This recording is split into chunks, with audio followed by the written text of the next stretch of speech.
Hello students, welcome to the best coaching classes. आज हम goods and services tax के अंदर एक नया चैप्टर स्टार्ट ले रहे हैं, that is value of taxable supply. First of all, आप सबको ये पता होना चाहिए कि वैल्यू ऑफ टैक्सेबल सप्लाई का मतलब क्या है। एक्चुअल टैक्स जिस वैल्यू पर हम कैलकुलेट करते हैं उस वैल्यू को कहते हैं value of taxable supply. Value of supply section 15 के अकॉर्डिंग हम 3 वेज हैं हमारे वैल्यू ऑफ सप्लाई को कैलकुलेट करने के लिए। ठीक है, फर्स्ट वे है if the value of supply determined on the basis of transaction value. Second, if the value of supply can not be determined on the basis of transaction value. Third, valuation in case of specified supply. First part में further 3 sections हैं, 3 close हैं, section 15 clause 1, section 15 clause 2 and section 15 clause 3। हम first part को आज इस video में cover करेंगे। सबसे पहले ये समझेंगे कि अब टैक्सेबल वैल्यू से इस ट्रांजैक्शन का क्या मीनिंग है, कि what is transaction value. Transaction value क्या होती है? जो भी हम लेन देन करते हैं, लाइक एक सप्लायर है, एक बायर है। सप्लायर अगर बायर को प्रोडक्ट दे रहा है तो बायर उसके बदले में जो भी पेमेंट देगा, ठीक है, जो भी उसकी वैल्यू होगी ऑन द स्पॉट जो पेमेंट करेगा, दैट इज ट्रांजैक्शन वैल्यू। मतलब लेन देन में जितने में भी लेन देन होगा वो वैल्यू क्या कहलाएगी? Transaction value.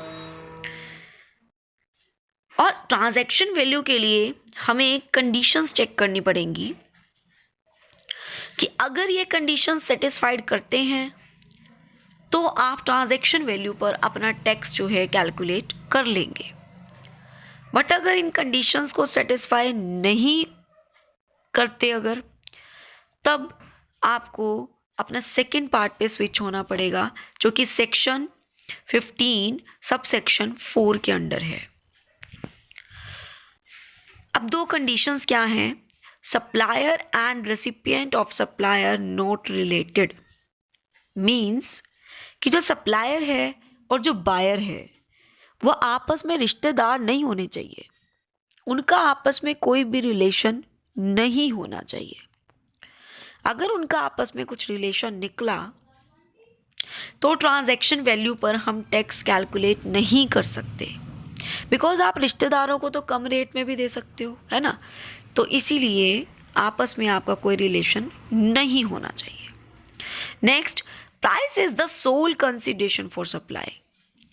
आपकी जो प्राइस कैलकुलेशन हो रही है उस प्रोडक्ट की, जो भी आप परचेज या सेल कर रहे हैं, उसकी सिंगल वैल्यू होनी चाहिए। ये नहीं कि आप एक्सचेंज कर रहे हो। जैसे सपोज कीजिए आप कोई प्रोडक्ट लेने गए, लाइक मशीन लेने गए, ठीक है, आपने ओल्ड मशीन वहाँ पर दे दी और नई खरीद ली, तो अब नई खरीदते वक्त वो पुरानी मशीन के पैसे भी तो काट लेंगे, तभी तो आपकी वैल्यू आपको बताएंगे, है ना।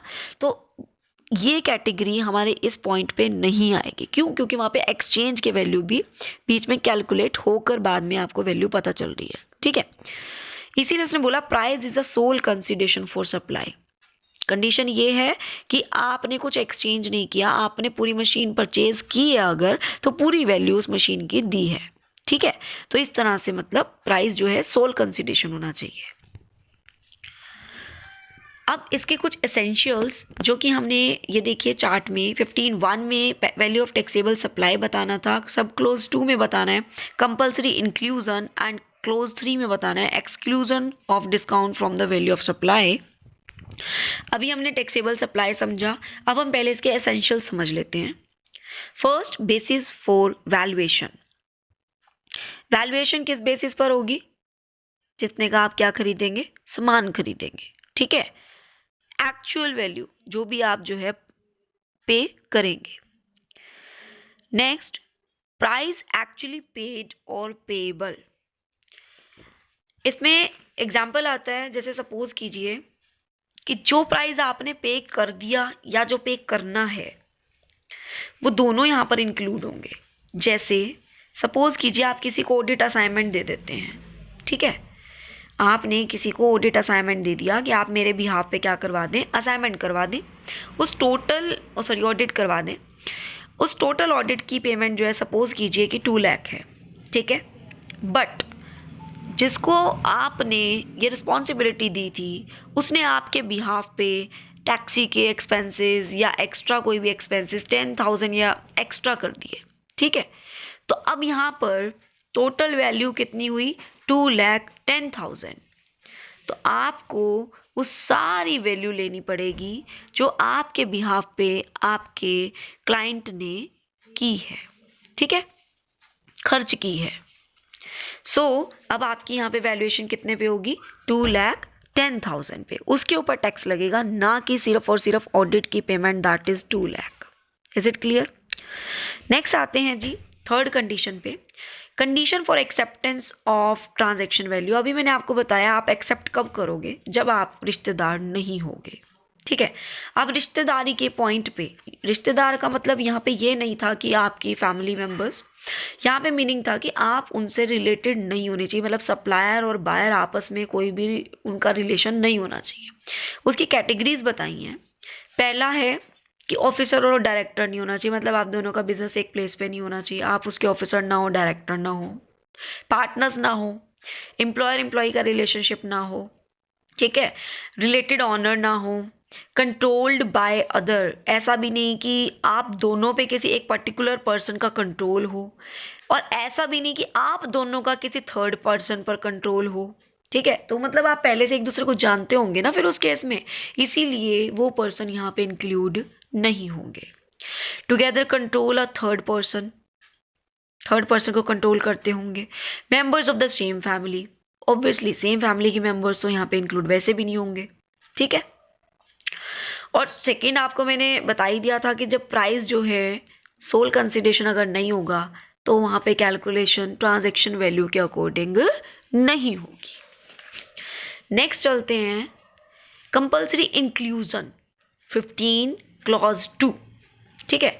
इसके अंदर 15 clause 2 subsection A, 2 subsection B, 2 subsection C, D and E, इनके अकॉर्डिंग पॉइंट्स हैं जी। फर्स्ट आता है taxes, duties, fees and charges.